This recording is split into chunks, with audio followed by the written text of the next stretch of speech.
migration and get your Australian visa done successfully and quickly. So last session was our first episode. Mario, if you can get that slide up for me. Last week I explained what are the visas available through skilled migration, which was subclass 189, subclass 190 and subclass 491. So they were the 3 visas available, and we went through the criteria for each visa, benefits of each visa, and what each visa will let you do. So this week we are going to look into the next stage. Once you figure out your visa, then the next step is for you to apply for an expression of interest. And also this week I'm going to be talking about or breaking down the points table, and then at the end of the session for the next 10 minutes or last 10 minutes or so, I'm going to answer your questions. So this is the time to tell you that if you have any questions, please feel free to type them, whether you're watching through Facebook or YouTube. I will try to answer as many questions as I can given our limited time. So my name is Ashani Yapa. I'm from Cirrus Migration. For people who don't know us, we are registered migration agents, and we have offices in few countries around the world, as well as our head office is in Brisbane. So the best way to contact us is via admin@cirrus.com.au, or you can call any of our office in Australia or any other offices, and we are happy to help you. Right, let's get started. So what's the next step of skilled migration after you figure out your which visa subclass you want to apply? The next step is you get your points together and you lodge something called EOI. We always use that word EOI, and sometimes clients ask us what's EOI. It's an expression of interest. Exactly as the word suggests it, you are expressing your interest to apply for a skilled migration visa to Australia. And how we do that is through a system called Skill Select. So there's a centralized system where anyone can go ahead and create an account, and they can put their information, which I will go through shortly. That's our point system. So they work out their points and they complete the application EOI. So when you complete the EOI, there are a few important things that you have to understand. You need to select your visa subclass. You can also select which state you're interested in, or the states if you're interested in more than one state, and also whether you want 189, 190, 491 or just one of them. So normally an expression of interest just sits there, and the computer will pick up who they want to invite, or the state government might go ahead and select the specific candidates from that skill select system. Normally if you don't do anything, EOI expires after 2 years, so there is no rejection. A lot of people ask us, is EOI a visa?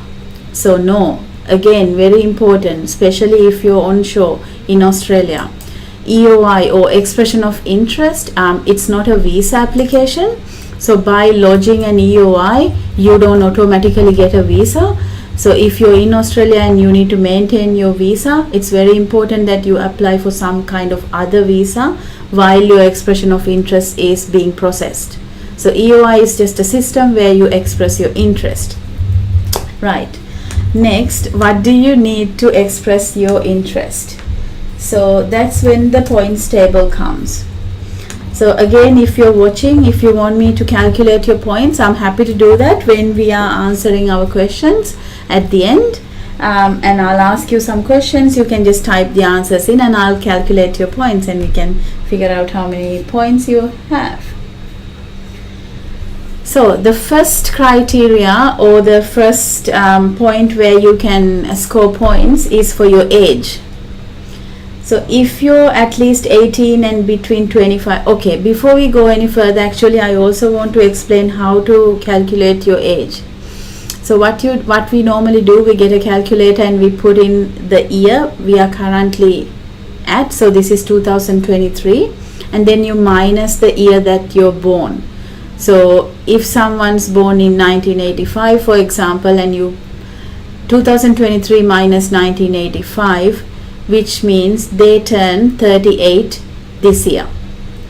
So if you're born in April, for example, you turn 38 April this year. That's how you figure out your points.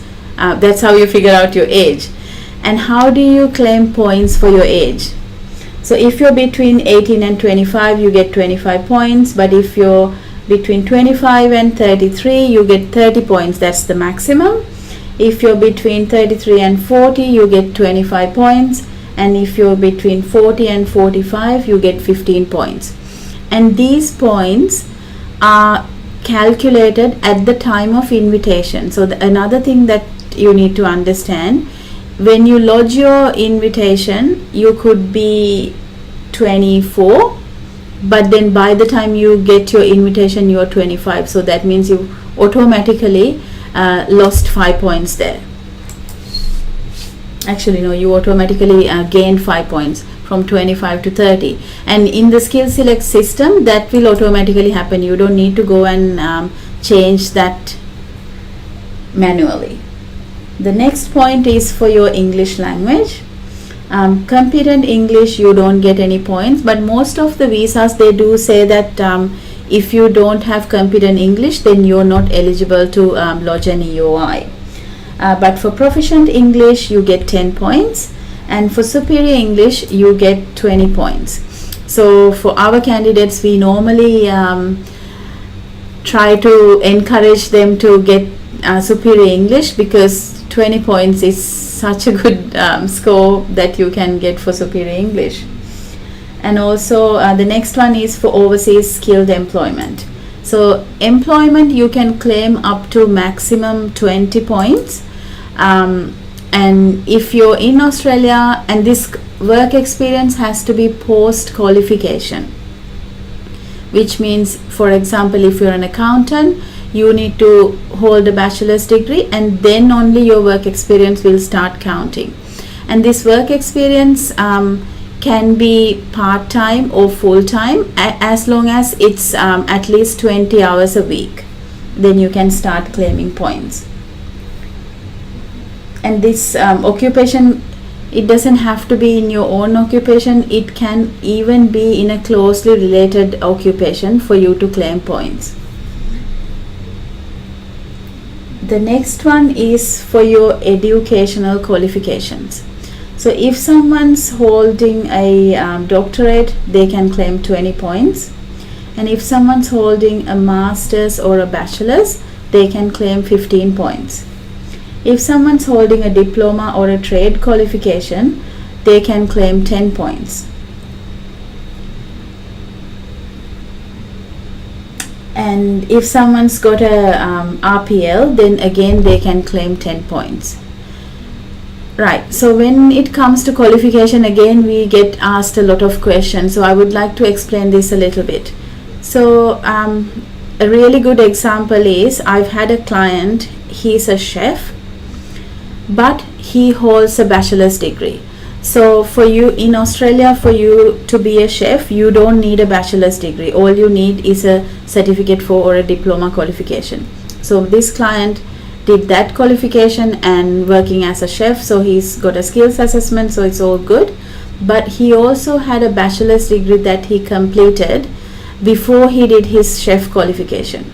So in this case, even though we go by everything else as chef for him, we can claim his we can use his bachelor's degree qualification and get him 15 points, even though he goes as a chef. So that's an important thing that you should know when you're doing your points, because that way you can make sure that you're not losing any points unnecessarily.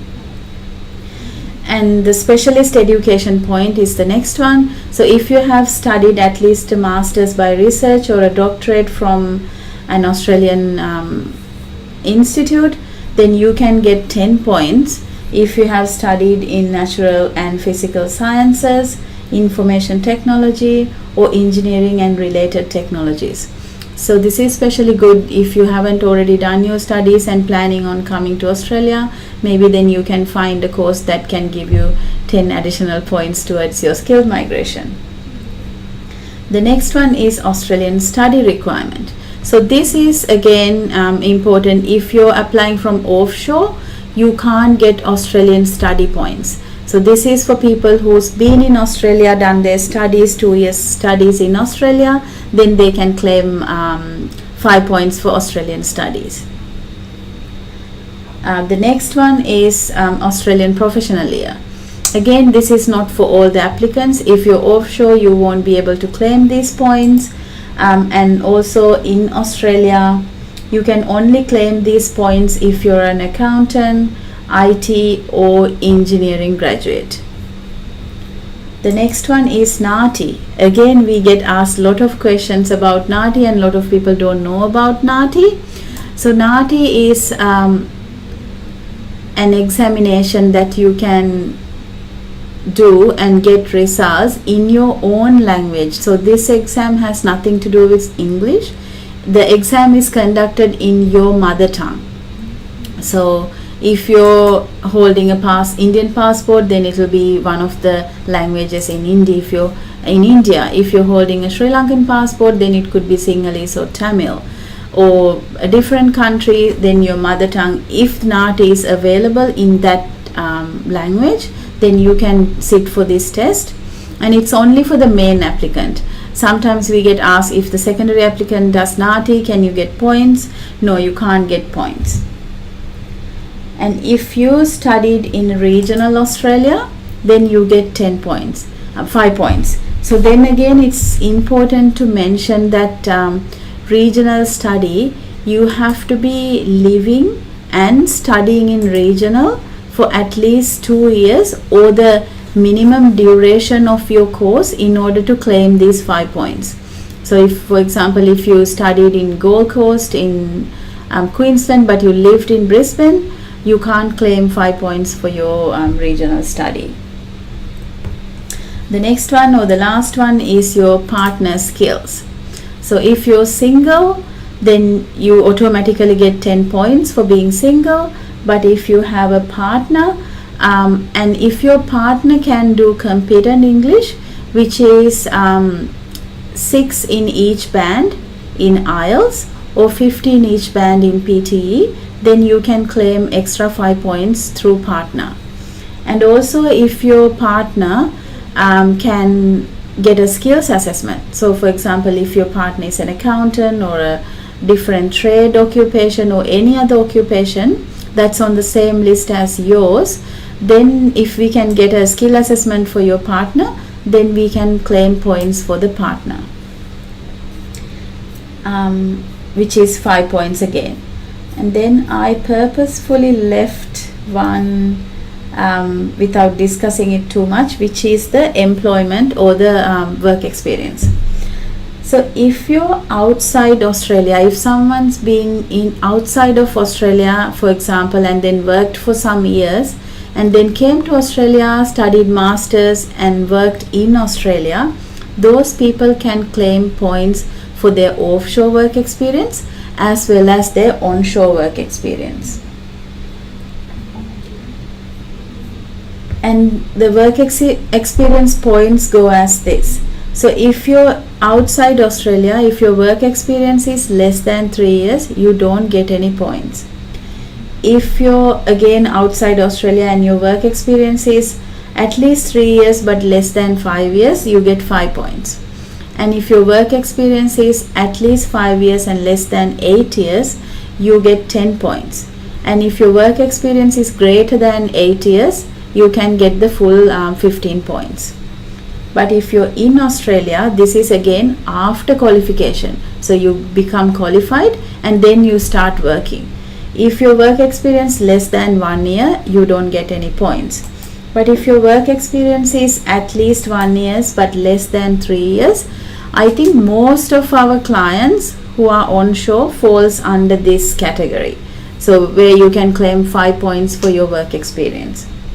And again, if you're in Australia, And if your work experience at least 5 years but less than 8 years, it's 15.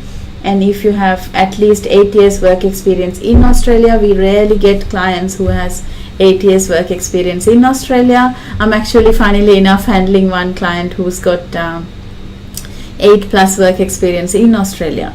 Because as I said, and you can claim 20 points. As I said, the work experience doesn't have to be full-time.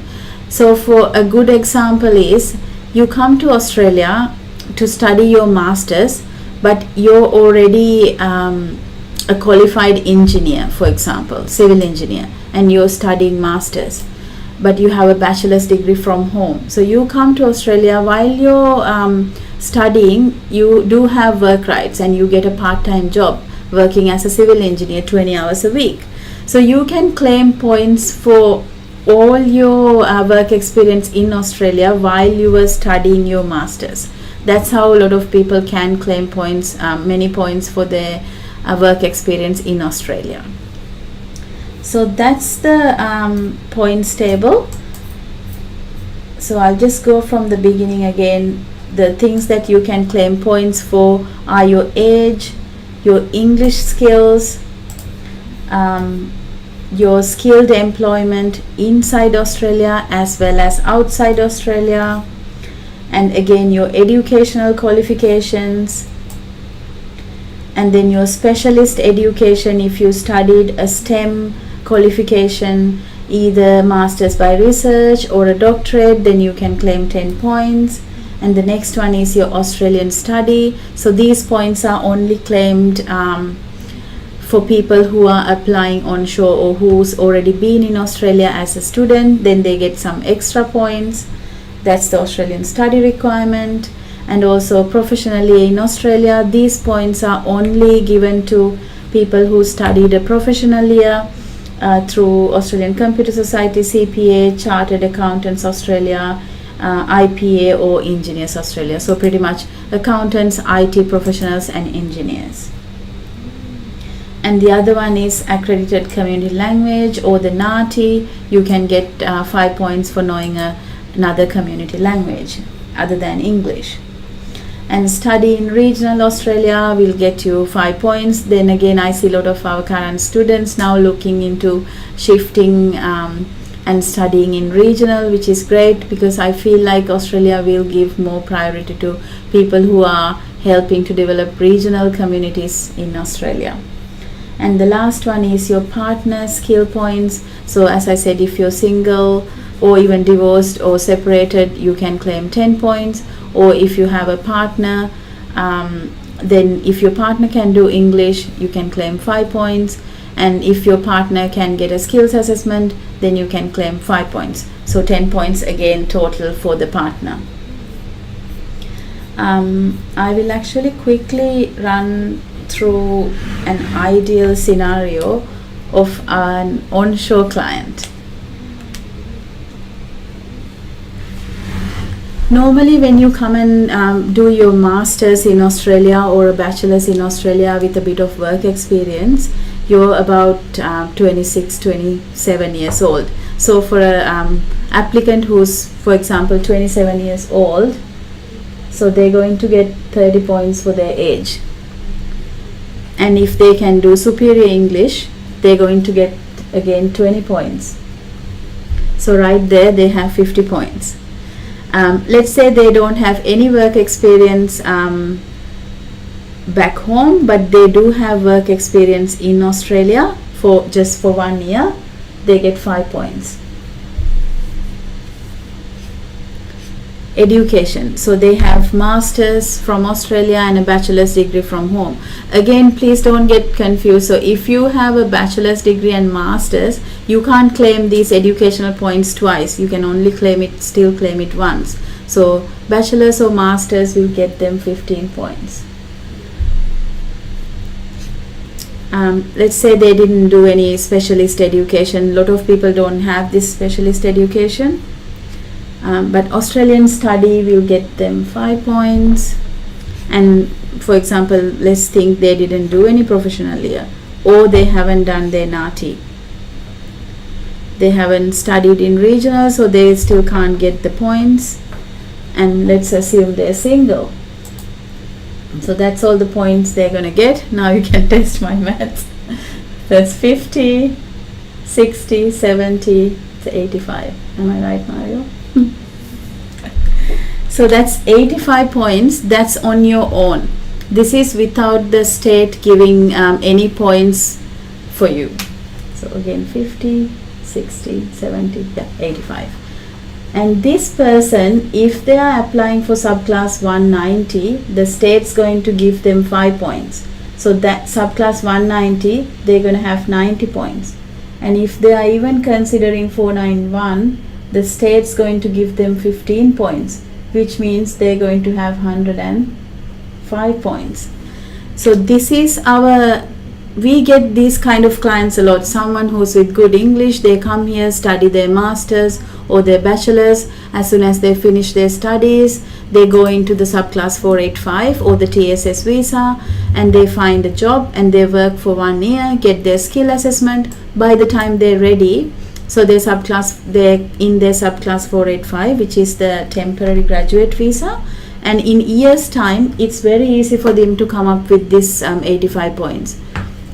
So if their occupation is on medium to long term list, so these are the 3 visa subclasses I talked about: 189, 190, 491. So I think now it's clear to you. So you work out your points and then you see, okay, I have 85 points. So if you remember last week, I did mention that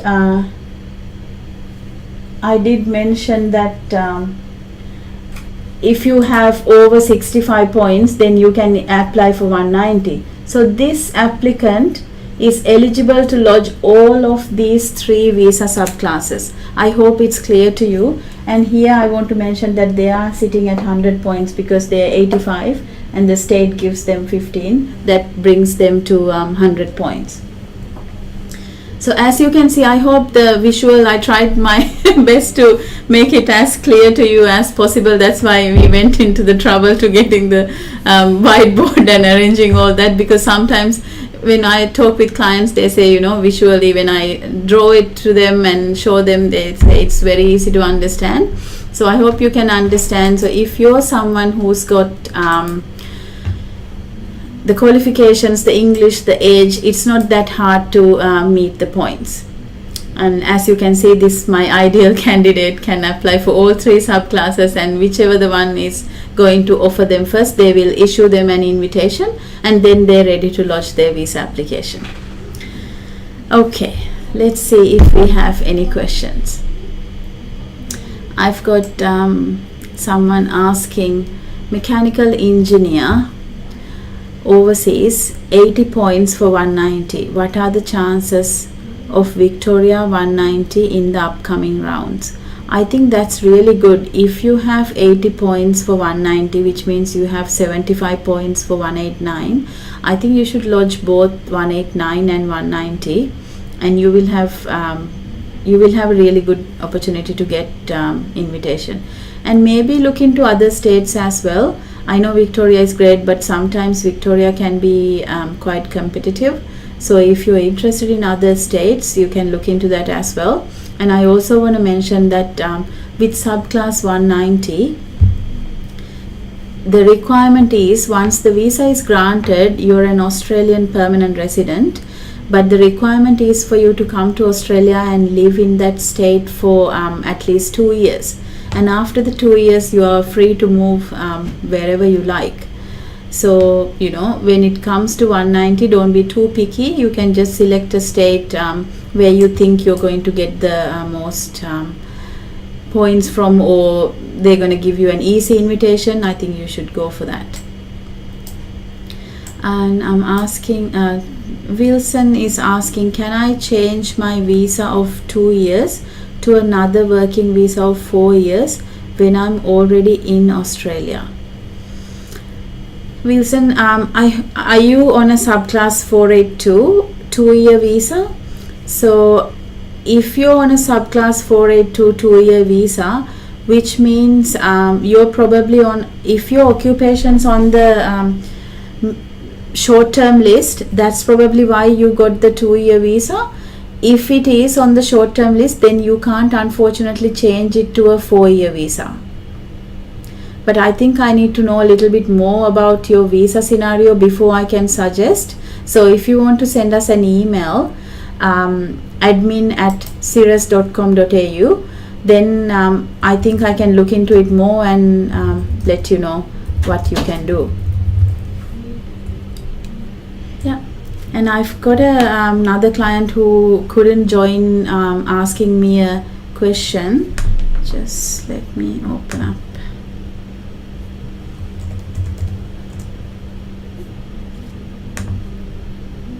Right, they wanted to know the potential of getting subclass 491 and wanted me to explain that little bit in detail. So we've got few minutes, I'll quickly explain that.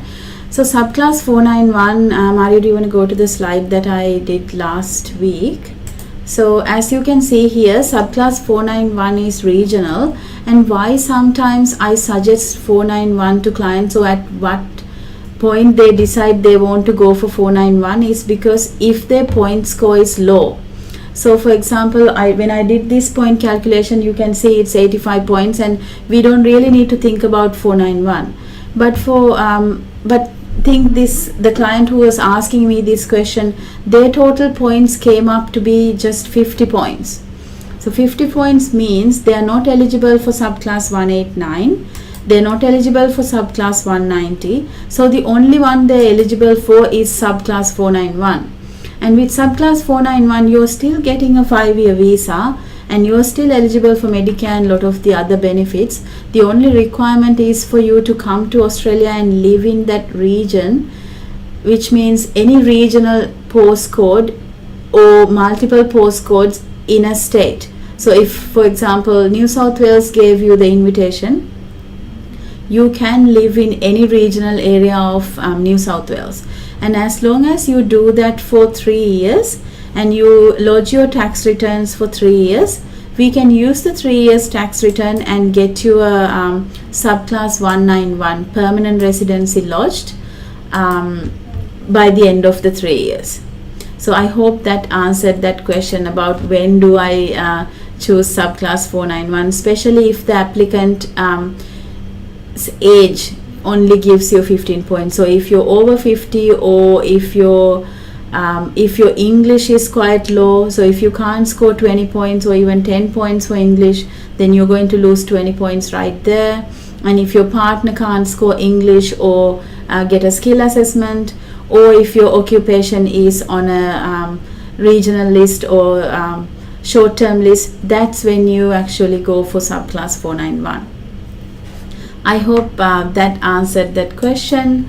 And again, thank you so much for tuning in and listening to us today. And we are coming to you tomorrow and not tomorrow, next week. And next week's going to be again a very critical and important topic if you're interested in Australian skill migration, because we are going to be covering skills assessments. I'm nervous about how I'm going to do all that in half an hour, because skills assessment itself, I think, is the most critical part of and the most difficult part of getting you into the EOI system or into the skill select system for a skill migration. And without skill assessment, you can't really move forward with skilled migration at all. There is no waiver or no exception. If you need skill migration, you need to get a skills assessment. So that's what we are going to cover next week. So come and watch us live next week, ask all your questions and get ready for Australian skill migration and for your skill assessment. Thank you so much. Stay safe for this week. I'll see you next week.